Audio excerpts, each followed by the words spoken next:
Good morning, everyone, and namaste. My name is Deborah Carruthers. I am a yoga practitioner of about 13 years, a clinical counselor, and Ayurvedic practitioner. I have a studio called Harmony Yoga, which many of you know, in Duncan, which I've been the director of for about 10 years now. And I'm hoping to offer new programming in the winter months, starting in January.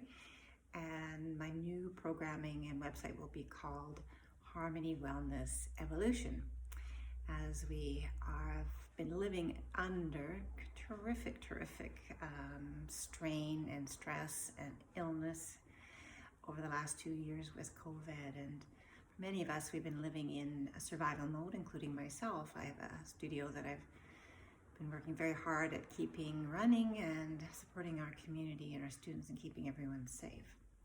So far, so good.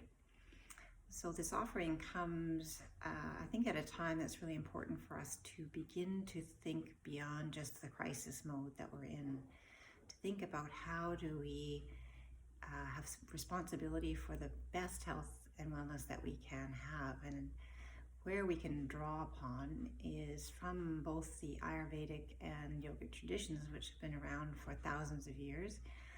That came out of India, a very important culture of many thousands of years ago, that gave us many teachings and gurus, and still does. I myself have had the blessings of about at least 8 trips to India over the years, and I really feel that as my spiritual home. So I'd like to offer and share with you the knowledge that I've garnered from many wise teachers and teachings and gurus over the years, both past, long dead, and those in the present time.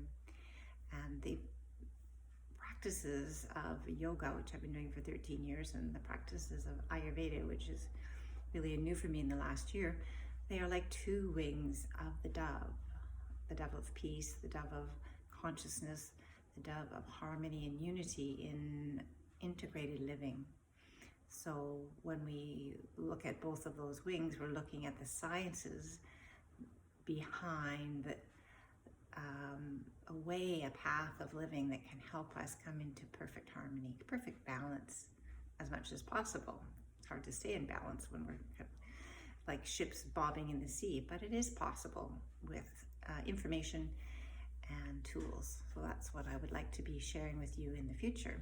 I'd just like to share my day with you. My morning practice is very important. I get up most mornings between 4:30 and 5:30 a.m., which means I'm in bed asleep by 9:30, no later than 10 o'clock. And that's been my routine for many years. So when I get up in the morning, I start with a cup of boiled water, sipping that, which allows the toxins in my mouth and in my body that have accumulated overnight to just begin to work their way through my system and out. I intermittent fast, and that is something that's just happened for me because of the way I practice. And more recently, we have more information about how that can be helpful to us. So basically, eating earlier in the day, main meal about lunchtime, lighter supper, finish eating by 6 o'clock. That's not always possible. I don't always follow that. And then for myself, once I leave for the studio on the mat by 6:15, 6:30 at the latest, practice for a couple of hours, depends on the length of my practice that day. And then I usually have a bit of work to do. Then I go home around 9:30, 10 o'clock. And so today, for example, was very much one of those days. I got home and did a dry brushing. So this is called Garshana. So these gloves are very helpful, and you just brush, long strokes on the bones and the limbs, and then circles around the chest, circles around the belly, and all on the outsides of the legs, all the way down into the feet. I don't do my face with this. And do that for about 10 minutes. And after that, you can either jump into the shower, just rinse off, or take a wet cloth and rinse yourself off. Following that, practice of abhyanga, oilation, very important for us as we move into the winter, of course. For those of us that are more dry, like anyway, dry skin, dry hair, dry digestion, this is a very important. Dry bones, very important and old remedy in the Ayurvedic tradition.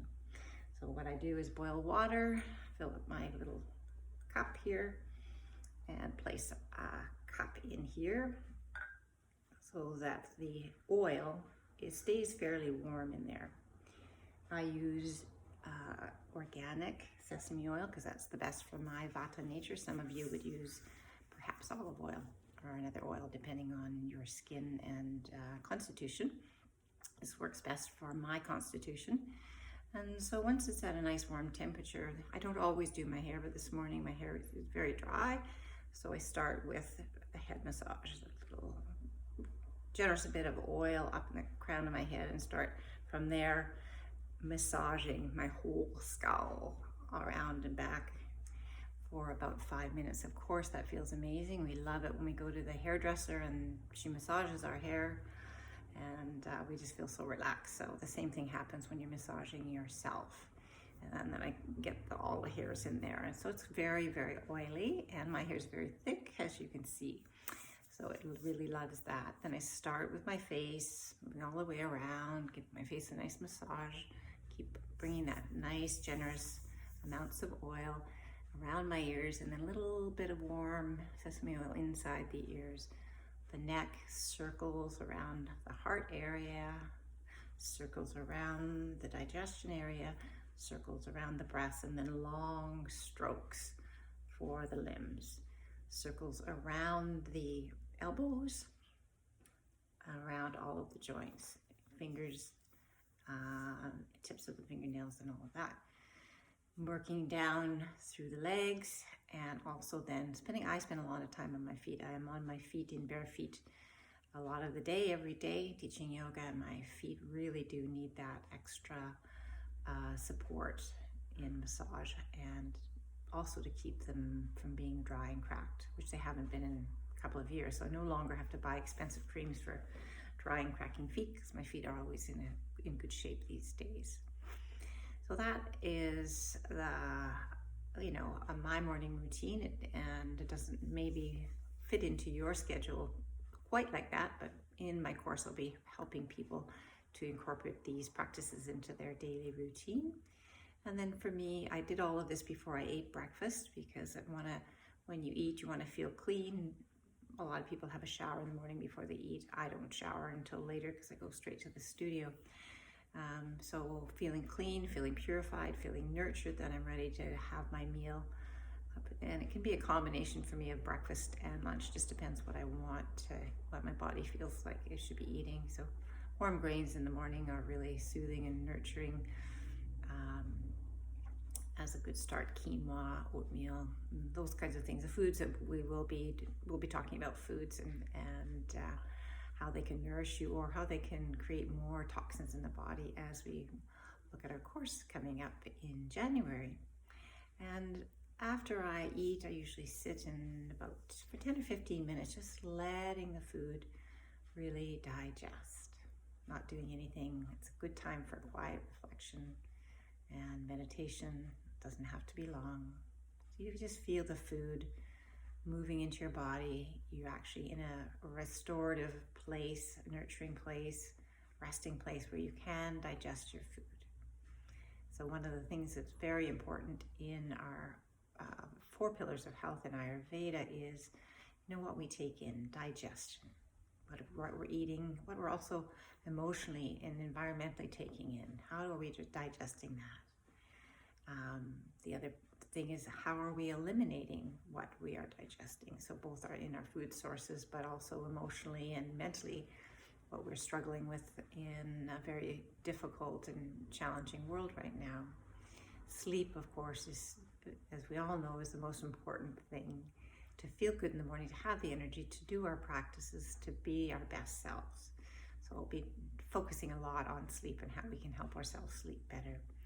And I think then finally, what we're understanding more and more, particularly as we've been separated from our loved ones for longer periods of time than we're used to, is that connection connection to ourselves in a loving way, the physical body, the emotional body, the person that we are becoming, and the connection to something greater than ourselves, however we define that, spirit, soul, consciousness, awareness, and then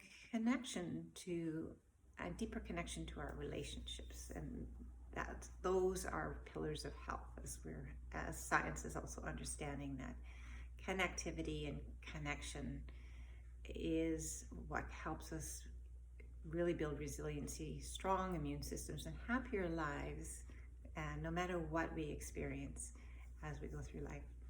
So I'm looking forward to talking to you a little bit more about my program, but thanks for listening today, and namaste.